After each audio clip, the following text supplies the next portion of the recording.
Ito pala guys, good morning, Toyota Avanza. Check up to, pero kulang siya ng preyon. Ayan, bawas, pero wala akong makitang sign ng ano dito, ng leakage dito sa labas. Wala kasing naglalangis dito.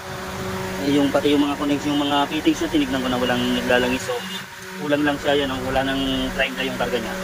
Sabi ko doon sa may-ari, dadagdagan ko lang muna kasi yung sa may drain nitong dulo ng drain ng galing sa evaporator, yung drain ng evaporator, may langis yung dulo. Kaya sabi ko, dagdagan ko muna para magkaroon siya ng moist, tapos tumulo, sauran ko na tubig para malaman ko kung talagang may leak siya. So ito, dagdagan ko lang muna siya.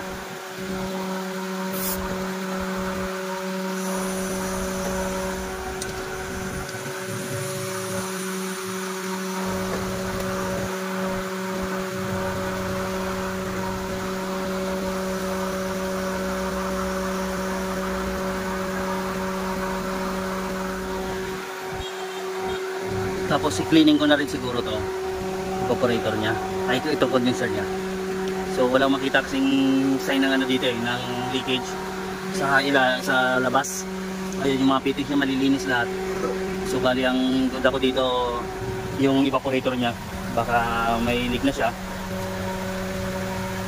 So yan ako muna to, cleaning.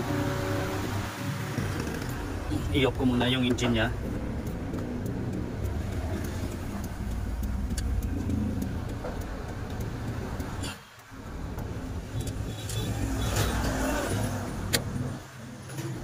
So, bali off ko lang muna siya para mag-cleaning.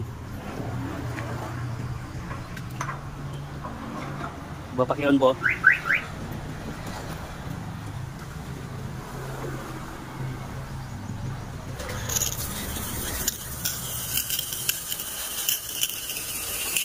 I-cleaning lang natin muna tong condenser.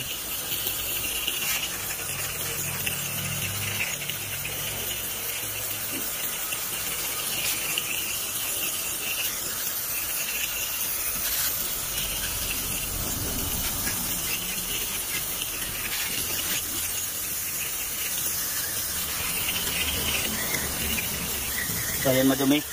Para dahil sobrang init naman niya yun, kailangan malinis din talaga itong condenser para iwas high pressure.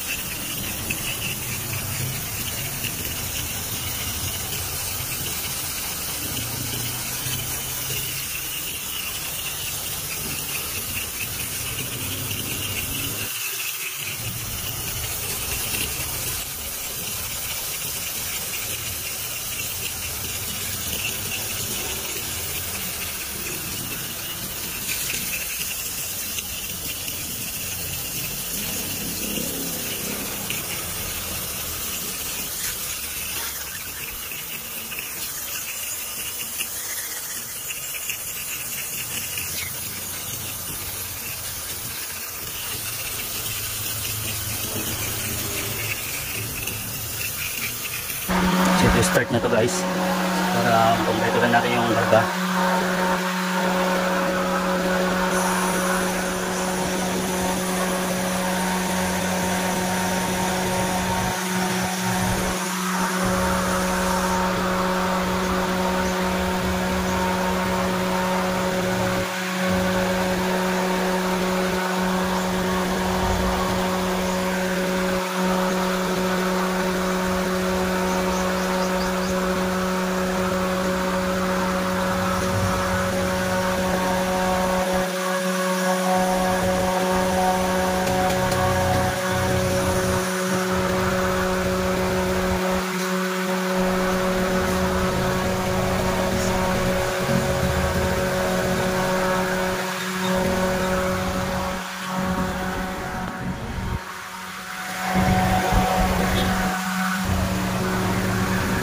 Ito guys, nag-sweeping na yung lamig niya dito na sa nag-return na siya sa compressor niya. So, pero kumpletuhin lang muna natin.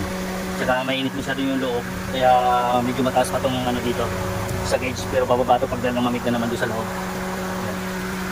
Bali ito okay na yung niya, piping niya dito. Dagdagan ko na lang siya ng konti.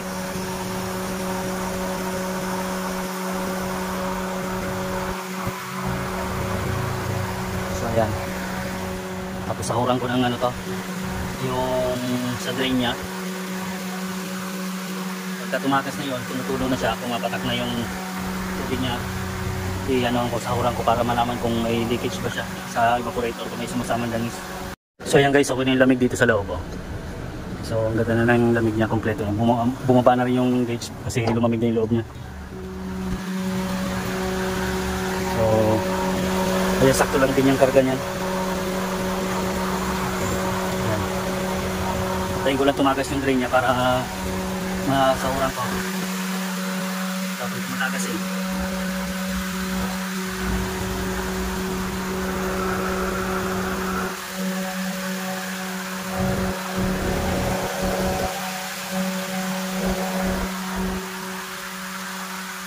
So bali ito okay na to guys, kompleto ng karga to. Pero inaantay ko na lang na pumatak yung tubig niya sa drain para ano, para malaman ko kung may kasama bang langis yung tubig niya galing sa evaporator. Dahil check namin yung evaporator nito kung may leak ba. So ayan guys, okay na to. So ito guys yung galing doon sa drain na tubig ng evaporator. So ayan, may langis talaga siya oh.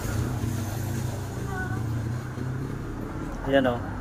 May kasama siyang langis talaga, kaya yung suspect ko doon yung evaporator talaga papalitan niya. So ayan guys, okay na to. Bali pagka nawala yung ano sa kanilang palitan, yung schedule na lang.